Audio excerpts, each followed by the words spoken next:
I just got off my computer and there's some good news. I took a look at the flights arriving and leaving Bali, and for the past week, here in August 2026, there's actually been more arrivals and departures than any previous year. We've reached peak of peak. So let's go around on the motorbike and with the drone, take a look at all the normal areas and the proxy indicators to see how well is peak season treating Bali this year.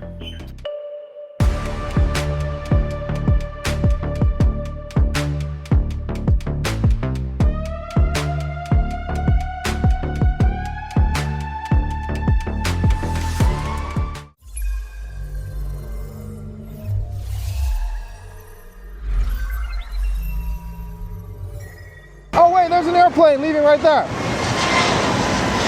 You see it, right? Jetstar. A month ago, I was here at this junction remarking about the lack of traffic in one of the most strategic junction points coming in and out of the airport in all of Bali. This month, I'm back again and some interesting updates are worthwhile to mention. First thing is, the billboard behind me is gone now. So there used to be a billboard behind me and now it's been replaced with a Balinese temple.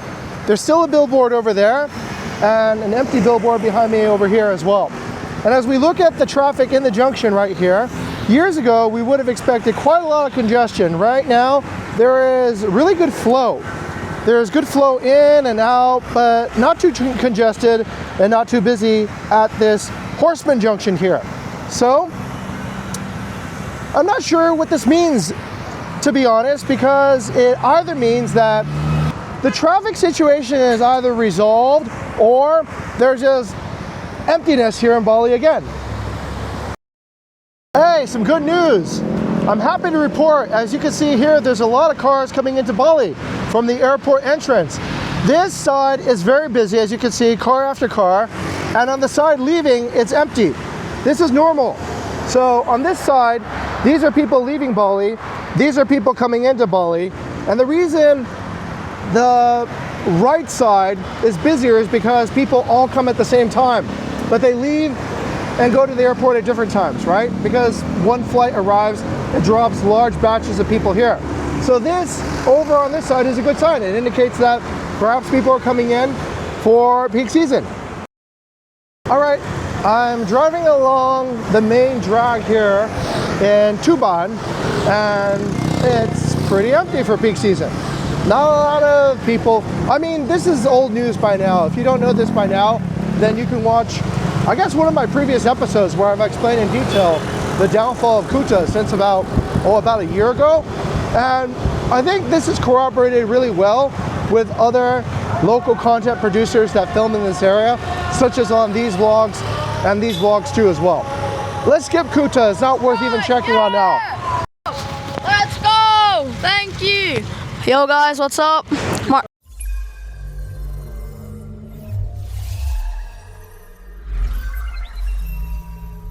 I'm on the shores of Seminyak Beach now, near 66 again. Just do a quick peak season update. You know, it's getting kind of repetitive in this because although not nearly as empty as it was a month ago, or maybe even 2 months ago, there's still huge sections of chairs that are just not there anymore. So anyways, drone goes up in the sky. Let's take a global look at it and see if we can find some hot spots on the beach too as well. We'll probably need to come back around sunset because we already understand that there's a swell of people coming in as the day progresses towards the sunset time. As predicted, come around sunset time, things got a lot busier again. So yeah, it happens every day. So it seems like nobody's on the beach during the regular day, and then right about when the sun is about to set over there, everyone comes to the beach again. But it's a little bit hard to tell who's a tourist and who's actually, you know, just coming out from work and enjoying like a walk on the beach. So yeah, drone shows the same pattern happening day in and day out. And as you get closer towards the actual sunset, the crowds also get a bit thicker too as well. Okay, so I guess, I don't know what to make of it. I mean, it's a little bit, still a bit of a puzzle to me. I guess this proxy indicator might not be the best indicator anymore of whether or not it's a peak season or a low season or a middle season indicator. I'll come back to the beach from time to time if you'll keep on watching and seeing if things do change.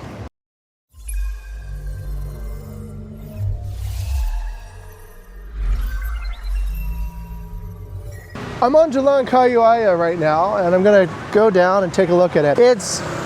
Looks like it's actually pretty quiet, so I'll just stop and point out anything that's unusually busy. Tycoon is a new restaurant here. Okay, looks rather busy inside. Corner House. Corner House is always doing good.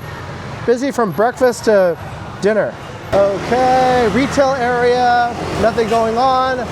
Nobody seems to be shopping for anything, just some discount bags. All right, we're coming to Red Carpet Champagne. Red Carpet Champagne has some people in it, not completely dead, but not a lot, not serious. It's about 8:20 in the evening now on a Wednesday night, and Malverde hasn't really gotten started yet over here, and neither has La Favela, and people are pre-gaming at Coco. So I had a talk with my Gen Z daughter, and the reason why a lot of nightclubs charge cover now is because Gen Zs will pre-game. Pre-game is basically before you go out to do nightlife, you go to a cheap place like a Alpha Mart, Circle K, and you get drunk before. So then you actually then don't buy any drinks at the actual club. You just drink before, get drunk, and you arrive to the club drunk. So that explains a lot of what we've been seeing, why there's cover charges at nightclubs. And well, I guess the culture has basically changed. Okay, the empty streets of Seminyak. This is peak season, mind you. This place, I don't think any, I'm just gonna label this place officially dead at this point, because I've been up and down the street 6 times, and now it's peak season, and if it's still empty, it means there's no hope. It's just, that's the way it is. Once again, I'm at the Sunset Point Junction, which is one of the largest junctions in Bali, connecting the residential areas in Denpasar to the commercial areas here on the coastline. So I'm going to change things up today, and okay, you can see what's happening in the junction through this hyperlapse, but let's have the drone follow me up there in the sky and take a look at how traffic looks like on the bypass. It's about 8 o'clock, and okay, here's a quick shout out to our own company, Bucket Vista. If you are a property owner and you're seeking to get a valuation for how much your property is worth in these uncertain times, go to our landing page, put in your details, and we will send you a free valuation report based on estimates of discounted cash flow value. You can get a good view of what Sunset Boulevard looks like at the moment, which you can see pretty much. It's not as busy as one would expect for the evening at this point, which, as I said before, it either indicates that the traffic situation is solved, or there's nobody coming, so that's why there's no traffic. I don't know if you're able to see me on the drone overhead. I got my hazards blinking indicator to see me from above.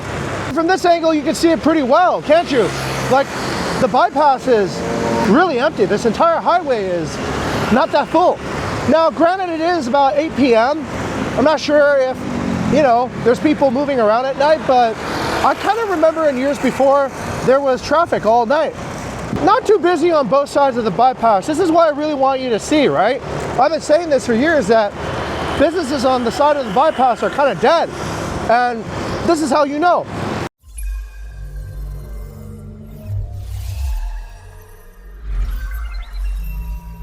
All right, come over here and take a look at this. This is pretty interesting. The data science team at Bucket Vista have developed this cool animation. So this is drawn from Google Maps. We developed a really cool way of seeing where the traffic patterns are. So it looks like right now the area around Jimbaran has really, really heavy congestion. So you can see the congestion rating. Over here, it's 8 to 10, which is very severe along the road networks here. It's a little bit clearer in the Bukit Circle, a little bit clearer towards Nusa Dua, but over above on the west coast indicates that the decisions to alleviate traffic seem to have been solved, with the exception of perhaps this red segment here, which I believe is the bypass, right? On August 24th, 2026, 2 o'clock in the afternoon. Okay, so that's a picture of the traffic levels. What we're seeing here is the traffic leaving for the airport and going in various directions. This line goes over towards Kuta again. These are going towards, I guess, Denpasar and Ubud, and these are going further up the coastline to... Simultaneously, there's traffic also going south towards Uluwatu, towards over here, going through Jimbaran. These traffic patterns allow us to see where people are choosing to go immediately after they leave the airport. Give us an ability to real-time monitor this direction of the traffic, which is pretty astounding.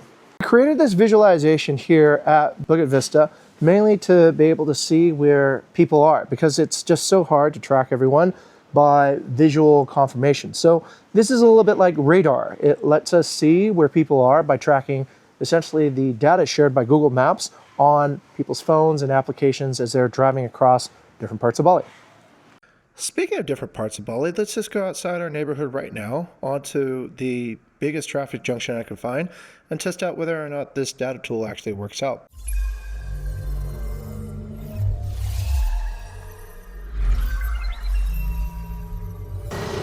All right, I'm at GWK again, and this is what peak season traffic looks like. Today looks quite different from any other day. Today, I do see car after car with passengers inside. Here are some people who are taking pictures of me, taking pictures of them, which is pretty interesting. What's up? Yeah. So, yeah, the congestion on this corner is nightmarish, in fact. Let me go inside and take a look at that. I don't know if you can see that, but it goes all the way up the hill that way and all the way down the hill the other way. Yeah, definitely peak season today. This confirms what we saw earlier on the congestion map. It's red. So this is also red as well. And the traffic coming up the Uluwatu road, Jalan Uluwatu, is, well, it's the worst I've ever seen it, in fact. It is so congested.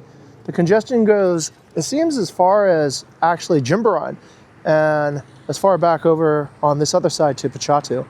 This limitation and also dual use of the road for construction purposes and also transport purposes, as you can see, there's quite a lot of construction vehicles, but in addition now there's tour buses, there's all kinds of other passenger carrier type cars and everything also transporting people along these longer journeys. At the Nirmala Junction today, and it's super busy, as you can see. There's all kinds of vehicles. Here's a tour bus coming in. Here's like passenger cars. It's pretty full on today. This is a tour bus full of, looks like Indonesian passengers. I see them wearing hijabs up there. They're most likely coming from the Pandawa beach over here. Wow, we got a fuel truck coming up over here as well. This junction is severely choked on all four sides, as you can see from the aerial above video as well. So I guess this is a really good benchmark for what peak conditions look like in a peak area.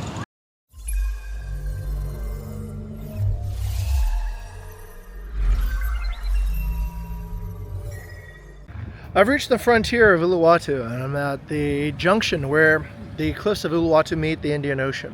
So, as predicted, everyone is out there watching the sunset. You can take a look at the aerial drone videos from here. As we approach the edge of the cliffs, we see that there's high densities of, I guess, tourists and travelers who are stacked up along the cliff line on Suluban below Single Fin and the Wall Room complex right here to watch the sunset. So this is high density and concentration of travelers during peak season. Well, that proxy indicator gives you a benchmark for what things should look like, I guess, at the height of height here in the third week of August. And I guess it's it. This is what we've been looking for. So this is pretty... The sunset phenomena is something that's very interesting and repeated across all different geographies in Bali, and it's even repeated in Lombok. It seems like the sunset is a ritual attended by the most number of travelers who are in the region. So everything else is hard to measure, but trying to look for a good sunset spot and seeing where all the travelers are does seem to be the most reliable proxy indicator for on-the-ground truth on what you can see in terms of the overall picture of what's happening on the ground here in Bali.